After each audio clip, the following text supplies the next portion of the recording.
Hi friends, ನಮಸ್ತೆ. Welcome to Srishti's kitchen. ಇವತ್ತಿನ ನಮ್ಮ ರೆಸಿಪಿಯಲ್ಲಿ ಹಸಿ ಅವರೆಕಾಳಿನ ಪಲಾವ್, ಘಮಘಮಿಸುವ ಹಸಿ ಅವರೆಕಾಳಿನ ಪಲಾವ್. ತಿಂದು ಕೈ ತೊಳ್ಕೊಂಡ್ರೂ ಸಹ ಇದ್ರ ಘಮ ಹೋಗಲ್ಲ, ಅಷ್ಟು ರುಚಿಯಾಗಿರುತ್ತೆ. ಮೊಸರು ಬಜ್ಜಿ ಒಳಗಡೆ ತಿನ್ನಲಿಕ್ಕೆ ತುಂಬ ಚೆನ್ನಾಗಿರುತ್ತೆ ಈ ರೆಸಿಪಿ. ಲಂಚ್ ಬಾಕ್ಸು ಸಹ ತುಂಬ ಚೆನ್ನಾಗಿರುತ್ತೆ. ಹಾಗಿದ್ರೆ ತಯಾರಿ ವಿಧಾನವನ್ನು ನೋಡೋಣ. ಫ್ರೆಂಡ್ಸ್, ಈ ರೆಸಿಪಿಯನ್ನು ಮಾಡ್ಕೊಳ್ಳಿಕ್ಕೆ ಮೊದಲಿಗೆ ಇಲ್ಲಿ ಮಸಾಲ ಪೇಸ್ಟ್ ರೆಡಿ ಮಾಡ್ಕೊಳ್ಳೋಣ. ಸ್ಟವ್ ಮೇಲೆ ಒಂದು ಪ್ಯಾನ್ ಇಟ್ಟು 1 ಸ್ಪೂನ್ ಎಣ್ಣೆ ಹಾಕ್ಕೊಳ್ತಿದ್ದೀನಿ. ಇದಕ್ಕೆ 4 ಲವಂಗ, ಚಕ್ಕೆ, 2 ಏಲಕ್ಕಿ, ಅರ್ಧ ಈರುಳ್ಳಿ, 1 ಬೆಳ್ಳುಳ್ಳಿ, 1 ಇಂಚಷ್ಟು ಹಸಿ ಶುಂಠಿ, ಒಂದು 5 ಹಸಿಮೆಣಸಿನ್ಕಾಯಿನ ಸೇರಿಸ್ಕೊಂಡು ಸ್ಟವ್ ಕಡಿಮೆ ಹುರಿಯಲ್ಲಿಟ್ಕೊಂಡು ಇದನ್ನು ಫ್ರೈ ಮಾಡ್ಕೊಳ್ತಾ ಇದ್ದೀನಿ. ಹಸಿಮೆಣಸಿನ್ಕಾಯಿ ನಿಮ್ಮ ಖಾರಕ್ಕೆ ತಕ್ಕ ಹಾಗೆ ನೀವು ಹಾಕ್ಕೊಳ್ಳಿ. ನಂತರ ಯಾವುದೇ ರೆಡ್ ಚಿಲ್ಲಿ ಪೌಡರ್ ಯೂಸ್ ಮಾಡೋಂಗಿಲ್ಲ. ನಾವು ಹಸಿಮೆಣಸಿನ್ಕಾಯಲ್ಲೇ ಖಾರ ಎಲ್ಲ ಹಾಕಬೇಕು. ಈಗ ಸ್ವಲ್ಪ ಕೊತ್ತಂಬರಿ ಸೊಪ್ಪು, ಸ್ವಲ್ಪ ಪುದೀನ ಸೊಪ್ಪನ್ನು ಹಾಕಿದ್ದೀನಿ. ಸ್ಟವ್ ಆಫ್ ಮಾಡ್ಕೊಳ್ಳಿ. ಪುದೀನ ಸೊಪ್ಪು, ಕೊತ್ತಂಬರಿ ಸೊಪ್ಪು ಹಾಕಿದ್ಮೇಲೆ ಸ್ಟವ್ ಆಫ್ ಮಾಡ್ಕೊಳ್ಳಿ. ತಣ್ಣಗಾದ್ಮೇಲೆ ಅದೆಲ್ಲ ಈ ರೀತಿ ಮಿಕ್ಸಿ ಜಾರ್ಗೆ ಹಾಕಿ ಪೇಸ್ಟ್ ಮಾಡಿ ಪಕ್ಕಕ್ಕೆ ಇಟ್ಕೊಳ್ಳಿ. ಈಗ ಹಸಿ ಕಾಳು ನಾನಿಲ್ಲಿ ಒಂದು ಬೌಲಲ್ಲಿ ತೋರಿಸ್ತಾ ಇದ್ದೀನಿ. 1 ಗ್ಲಾಸ್ ಅಕ್ಕಿಗೆ ನಾನಿಲ್ಲಿ ಅರ್ಧ ಗ್ಲಾಸಷ್ಟು ಅವರೆಕಾಳನ್ನು ತೊಗೊಂಡಿದ್ದೀನಿ. ಈಗ ಒಂದು ಕುಕ್ಕರ್ ಇಟ್ಟಿದ್ದೀನಿ. ಸ್ಟವ್ ಮೇಲೆ 2 ಟೇಬಲ್ ಸ್ಪೂನ್ ಎಣ್ಣೆ ಸೇರಿಸ್ಕೊಂಡು ಎಣ್ಣೆ ಬಿಸಿ ಆದಮೇಲೆ hole garam masala items, pulao items ಎಲ್ಲ ಇದಕ್ಕೆ ನಾನು ಹಾಕ್ಕೊಳ್ತಾ ಇದ್ದೀನಿ. ಆನಂತರ 1 ಈರುಳ್ಳಿ ಹಚ್ಚಿಟ್ಕೊಂಡಿರೋವು ಸೇರಿಸ್ಕೊಳ್ತಾ ಇದ್ದೀನಿ. ಈರುಳ್ಳಿ ಒಳ್ಳೆ ಬಣ್ಣ ಬರೋವರೆಗೂ ಇದನ್ನು ಸ್ವಲ್ಪ ಚೆನ್ನಾಗಿ ಫ್ರೈ ಮಾಡ್ಕೊಳ್ಳೋಣ. ಆನಂತರ 1 ಟೊಮ್ಯಾಟೋನ ಇದಕ್ಕೆ ಹಾಕ್ಕೊಳ್ತಾ ಇದ್ದೀನಿ. ನಾನು ನಾಟಿ ಟೊಮೊಟೊ ಚೆನ್ನಾಗಿ ಹಣ್ಣಾಗಿರೋ ಅಂಥದ್ದು ಒಂದು ಸಣ್ಣದಾಗಿ ಹಚ್ಚಿಟ್ಕೊಂಡಿದ್ದೀನಿ. ಈರುಳ್ಳಿ ಫ್ರೈ ಆದಮೇಲೆ ಇದಕ್ಕೆ 1 ಟೊಮ್ಯಾಟೋನ ಸೇರಿಸ್ಕೊಂಡು ಅದು ಸ್ವಲ್ಪ ಸಾಫ್ಟ್ ಆಗೋವರೆಗೂ ಅದನ್ನು ಚೆನ್ನಾಗಿ ಫ್ರೈ ಮಾಡ್ಕೊಳ್ಳೋಣ. ಈ ಒಂದು ಪಲಾವ್ಗೆ ತರಕಾರಿಗಳು ಸೇರಿಸಿದ್ರೂ ಸಹ ಚೆನ್ನಾಗಿರುತ್ತೆ, ಕ್ಯಾರೆಟು, ಬೀನ್ಸ್ ಎಲ್ಲ. ಆದರೆ ವೆಜಿಟೇಬಲ್ ಪಲಾವ್ ಥರ ಆಗೋಗುತ್ತೆ ಅಂತ ನಾನು ಕಾಳು ಹಾಕಿದಾಗ ಬರೀ ಕಾಳನ್ನೇ ಸೇರಿಸಿ ಪಲಾವ್ ಮಾಡೋದು.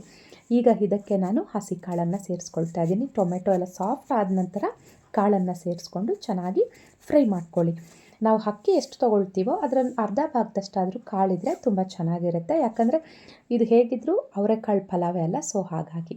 ಈಗ ಇದಕ್ಕೆ ರುಚಿಗೆ ತಕ್ಕಷ್ಟು ಉಪ್ಪು, ಹಾಗೆ 1 ಚಿಟಿಕೆಯಷ್ಟು ಅರಿಶಿನ ಪುಡಿನ ಸೇರಿಸ್ಕೊಂಡು ಇದನ್ನೆಲ್ಲ ಸ್ವಲ್ಪ ಚೆನ್ನಾಗಿ ಫ್ರೈ ಮಾಡಿಕೊಂಡು ಈಗ ನಾವು ರುಬ್ಬಿಟ್ಕೊಂಡಿರೋ ಅಂಥ ಮಸಾಲ ಪೇಸ್ಟನ್ನು ಇದಕ್ಕೆ ಹಾಕ್ಕೊಳ್ಳೋಣ.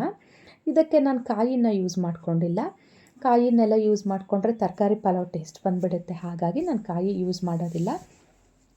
ಈಗ ಮಸಾಲ ಪೇಸ್ಟ್ ಹಾಕಿದ ನಂತರ ಅದರ ಹಸಿ ವಾಸನೆ ಹೋಗೋವರೆಗೂ ಇದನ್ನು ಸ್ವಲ್ಪ ಚೆನ್ನಾಗಿ ಫ್ರೈ ಮಾಡ್ಕೊಳ್ಳಿ. ಈಗ ಎಣ್ಣೆ ಈ ರೀತಿ ಎಲ್ಲ ಸೈಡ್ಗೆ ಬಿಡಲಿಕ್ಕೆ ಶುರುವಾಗುತ್ತೆ. ಈ ಸಮಯದಲ್ಲಿ ಇದಕ್ಕೆ 1 ಟೀ ಸ್ಪೂನಷ್ಟು ಧನಿಯಾ ಪುಡಿ, ಒಂದು ಅರ್ಧ ಟೀ ಸ್ಪೂನಷ್ಟು ಗರಂ ಮಸಾಲ ಪುಡಿನ ಸೇರಿಸ್ಕೊಳ್ತಾ ಇದ್ದೀನಿ. ಹಾಗೆಯೇ 1 ಟೇಬಲ್ ಸ್ಪೂನಷ್ಟು ಗಟ್ಟಿ ಮೊಸರನ್ನು ಸಹ ನಾನು ಹಾಕ್ಕೊಳ್ತಾ ಇದ್ದೀನಿ. ಈ 3 ಹಾಕಿದ್ಮೇಲೆ ಎಲ್ಲ ಚೆನ್ನಾಗಿ ಮಿಕ್ಸ್ ಮಾಡ್ಕೊಳ್ಳಿ. ಮೊಸರು ಹಾಕಿದ್ಮೇಲೆ ಸ್ಟವ್ ಕಡಿಮೆ ಹುರಿಯಲ್ಲಿಟ್ಕೊಳ್ಳಿ. ಎಲ್ಲ ಚೆನ್ನಾಗಿ ಮಿಕ್ಸ್ ಆಗೋ ಥರ ಈ ರೀತಿಯಾಗಿ ಮಿಕ್ಸ್ ಮಾಡ್ಕೋಬೇಕು. ಇಲ್ಲಿ ನಾನು 1 ಗ್ಲಾಸ್ ಅಕ್ಕಿನ ಒಂದು 20 ನಿಮಿಷಗಳ ಕಾಲ ನೆನೆಸಿಟ್ಟಿದ್ದೀನಿ. ಅಕ್ಕಿ ನೆನೆಸಿಟ್ಟು ಮಾಡೋದ್ರಿಂದ ತುಂಬ ಚೆನ್ನಾಗಿರುತ್ತೆ. 1 ಗ್ಲಾಸ್ ಅಕ್ಕಿಗೆ ಇಲ್ಲಿ ನಾನು ಒಂದು 2 ಗ್ಲಾಸಷ್ಟು ನೀರನ್ನು ಹಾಕ್ಕೊಳ್ತಾ ಇದ್ದೀನಿ. 2ನೇ ಗ್ಲಾಸು ಮಿಕ್ಸಿ ಜಾರ್ಗೆ ಸೇರಿಸ್ಕೊಂಡು ಹಾಕ್ಕೊಂಡೆ, ಯಾಕಂದರೆ ಅದರಲ್ಲಿ ಮಸಾಲ ಪೇಸ್ಟ್ ಎಲ್ಲ ಇರುತ್ತಲ್ವ, ಹಾಗಾಗಿ. ಈಗ ನೀರು ಈ ರೀತಿ ಚೆನ್ನಾಗಿ ಕುದಿ ಬಂದಿರೋ ಟೈಮಲ್ಲಿ ನೆನೆಸಿಟ್ಕೊಂಡಿರೋ ಅಂಥ ಅಕ್ಕಿನ ಇದಕ್ಕೆ ನಾವು ಸೇರಿಸ್ಕೊಂಡು ಒಮ್ಮೆ ಚೆನ್ನಾಗಿ ಮಿಕ್ಸ್ ಮಾಡ್ಕೊಳ್ಳೋಣ.